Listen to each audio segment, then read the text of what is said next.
So for this video, continuation nung previous natin na nag-design tayo ng HTML form. This time, lalagyan naman natin siya ngayon ng mga actions. So to begin with this example, tatanggalin muna natin yung submit natin dito. Gagawin muna natin siya na normal na button. Dahil dinesign natin tong form na to na naka-submit button to, ang kasunod kasi nitong video na to ay kung paano to i-handle gamit yung PHP. Pero bago natin gawin yun sa PHP, gamitin muna natin yung JavaScript. Papalitan ko tong input type na to, gagawin natin siyang simpleng button lang. Ang difference ni button kay submit, sinasubmit niya yung content ng form to another page. Kay button, normal na button lang siya talaga.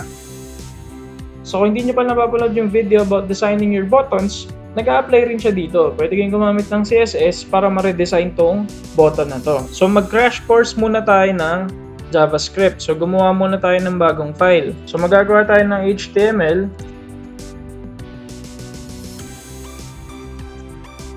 Sa example natin na to, ang gagawin natin ay JavaScript. Ang JavaScript is ginagamit natin kapag meron tayong mga actions na gustong gawin sa HTML page natin. So HTML is yung bare bone, yung JavaScript is yung actions.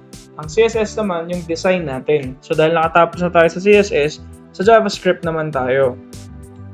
So lagay lang muna natin dyan yung head, lagyan na rin natin to ng tapos yung body, lagyan din natin muna siya ng isang input. So yung input type natin is text, and then papangalanan natin siya as and then maglagay rin tayo ng ID. Siguro familiar kayo sa ID dahil ginagamit natin to in designing in our CSS. Pero may gamit rin to kapag pinag-uusapan natin ay JavaScript. So to include the JavaScript, lalagay nyo lang to. So meron tayong script tag. Ang JavaScript, meron din siyang in-file or internal, kagaya ng CSS. Also, meron din tayong external. So for this example, gagamit muna tayo ng internal na JavaScript. Lagyan natin siya ng mga attributes. Malagay na rin tayo ng isang button. Normal na button lang to. So tingnan natin kung ano yung itsura niya. Ito na yung itsura ng ginagawa natin. So enter name. And then meron tayong button na wala pang laman ngayon. Ang target natin is mag-create ng JavaScript para sa mga to. So gagamit tayo ngayon ng event listener. So yung button natin, lalagyan natin siya ng on click. Tatawagin niya ngayon si JavaScript natin. Pangalanan natin siya na greet. Kay JavaScript, gagawa tayo ng function ang pangalan ay greet. Pansinin nyo, yung name ng function na to at yung name na to ay pareho lang dapat kasi ito yung tatawagin niyang function. Ang isa sa basics ng JavaScript is yung paggamit ng alert. So ilalagay natin to dito. Refresh natin. So walang mag-change sa kanya. Action. Makikita nyo may pop-up tayo dito na nagsasabi ng hi. So yung itsura nito depende rin sa browser nyo. Ngayon i-modify natin siya. Gusto natin pag may nilagay siya dito, ilalagay natin kung ano yung pangalan. Palitan natin yung code natin. So yung hi, lalagyan natin siya ng additional. Sa JavaScript, pag nagde-declare tayo ng variable, pwede kayo mag-declare ng ganito. So nag-declare ako ng variable na person name. Kukuhanin natin yung value nito galing dun sa text box. Dito magagamit yung ID. Kasi yung name ginagamit natin pag pinapasa natin yung form sa ibang page. Most of the time, sa mga server-side programming kagaya ng PHP, si ID naman, mainly pwede natin siyang gamitin other than the CSS sa JavaScript. So lagay lang natin dito yung ID na to. Tapos kukuha na natin yung value. So for this alert button, i-concatenate naman natin yung makukuha natin na person name.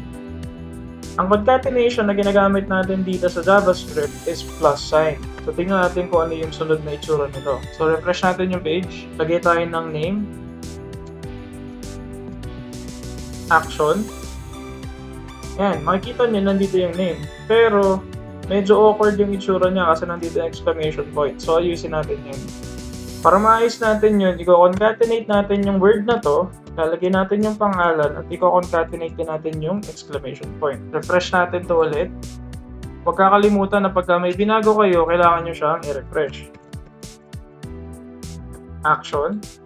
Makikita nyo, andito na siya. So, bukod sa alert, meron din tayong ibang bagay pa na pwedeng gamitin. Maglalagay tayo ng isang span. Lagyan natin siya ng ID. Tapos sa span na to, dito natin i-display yung name na ini-input dito sa taas. So, lagyan natin siya dito ng tanggalin natin yung alert. Kung ayaw siyang i-delete, pwede nyo rin siyang i-comment. Ang comment lang dito ay 2 slash. So, ang gawin natin ngayon is i-change natin yung laman ng display name. So, i-ano muna natin. Pakita muna natin kung nasan siya. Ano ba? Kung nasan siya. Yan. Dito natin papalitan to. Yung here is the span.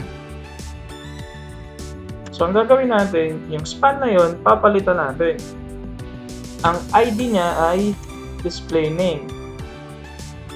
Ngayon, babalik rin naman natin siya. Yung inner HTML niya, ang ilalagay natin doon ay yung person name. So, ano kaya magiging itsura niyan?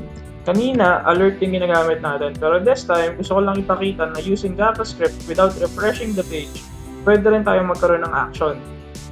Makikita nyo, nagpapalit siya. So, kung papalitan rin natin to ng isa pang name, nagpapalit din siya. Pag na-refresh natin siya, andun pa rin yung here is the span. So, bukod sa span, pwede nyo rin siyang gawin sa ibang inputs. So, maglagay tayo dito sa baba. Maglagay tayo ng isang input. Ang type nito is text.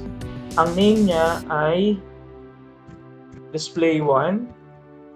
Tapos, maglalagay rin tayo ngayon ng ID para sa kanya. Display1. So, ito yung itsura niyan. Pwede tayo na pagka may tinype tayo dito, papupuntahin naman natin dito. Ang difference ay ganito.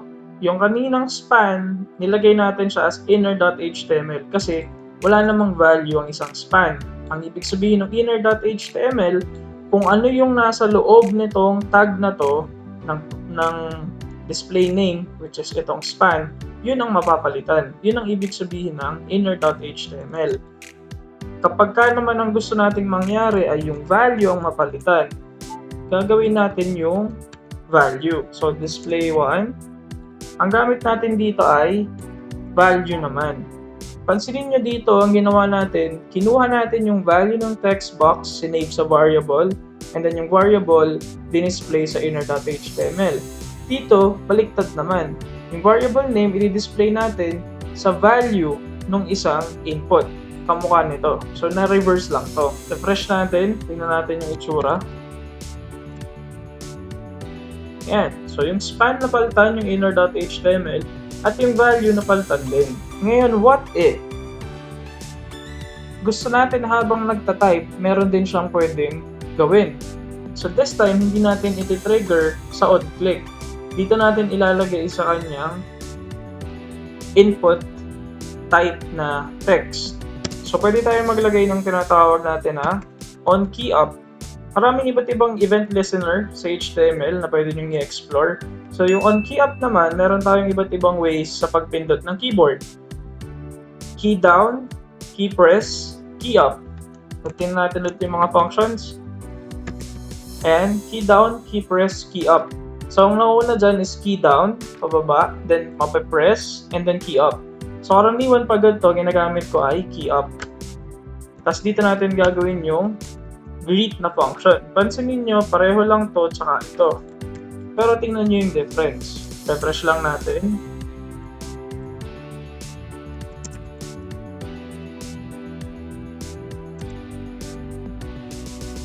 Yan yung key up na tinatawag natin. So, makikita nyo habang tinatype, automatic, nagpapalit din yung laman dito sa baba. So, another example naman na pwede natin gawin sa JavaScript. Ang JavaScript kasi, pwede rin natin gawin na mag-add tayo ng mga numbers. May functions din, may if or conditionals, meron din siyang mga looping statements. Ngayon, gumawa naman tayo ng basic na calculator. So, gagamitin pa rin natin yung input type na ginagamit natin dito, pero this time, enter first number. Isa to sa mga basic programs na ginagawa din na before.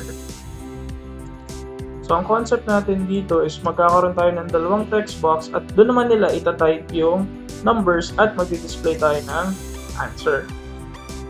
So, gawin natin siyang num1. Gawin natin tong num2. At ito, gawin natin second number. Button. So, anong function yung gagawin natin? Compute. So, papalitan natin to. Gagawin natin siya compute. So, maglalagay tayo dito ng result. Tawagin na lang natin siyang ID as result. So, wala muna tayong function na nilagay. Nilayout muna natin yung mga inputs natin. Ito yung itsura niya ngayon. First number, second number, and then yung action, then result. So, lagyan natin siya ng function. Compute. So, yung compute natin, lalagyan natin ng let's say addition lang muna. Cycle na lang natin yung code. So, ito ay num1, num1. Sir, kailangan ba pareho yung ID name sa yung variable name dito? Hindi naman necessarily. Pero para lang hindi masyado nakakalito kung ano yung ID name niya, yun na rin yung ginamit natin as variable name. So, gagawin rin natin to para kay 2. And then, yung isa pinaka-basic na ginagawa natin is yung sum. So, ang gagawin natin is i-display yung sum dun sa result. Take note, dahil hindi ito isang input type, or hindi siya input form, ang gagawin natin sa kanya is inner.html. Inner HTML, sorry. Equals yung value ng num1 plus num2. Pero may mga babaguhin pa tayo dito. Look closely. Refresh. 1, 2, and then action. Paano nangyari na yung 1 at 2 ay naging 12? NANI? Sa JavaScript, by default, itong mga to, ang data type nila ay string. Kaya nung nag-concatenate tayo dito, ang nangyari sa kanya is pinagdikit niya lang yung number na 1 at yung 2. Let's go with the multiplication. Refresh. 5 and 3, action. 15. So, tama naman siya doon. Again, ang naging conflict natin dito is yung plus sign. Ang alam ni JavaScript, ang ginagawa mo ay concatenation, hindi addition. Dahil concatenation yung ibig sabihin nito sa JavaScript, ang gagawin natin is kailangan muna natin siyang parse in. Tingnan natin yung output niya. Gamitin natin ulit yung 5 and yung 3. Ang result na ngayon is 8. Papansin nyo, bawat variable, pinarse muna natin ng int to make sure na integer na yung magiging value niya. So kung ayaw nyo namang dito ilagay yung mismong parse int, pwede rin na dito sa part na to kayo maglagay ng parse int niya.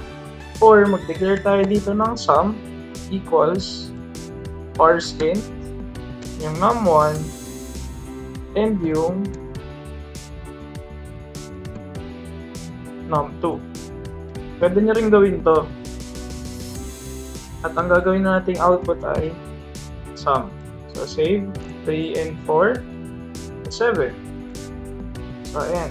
Kung gusto nyo naman, dahil hindi natin sigurado na naging integer yung ginagamit, pwede rin yung safer na alternative niya, which is number. At this point, pwede siyang maging number na int, float, or double. Okay, tayo ng 12, 3, 35. So, pareho lang siya. Gumagana rin siya. Yun nga lang, mas less specific yung number compared sa parse int. Siyempre, kung meron tayong parse int, meron din tayong parse float. Ang parse float, ginagamit na rin natin to kung double yung value na ginagamit natin or basically yung merong mga decimal places.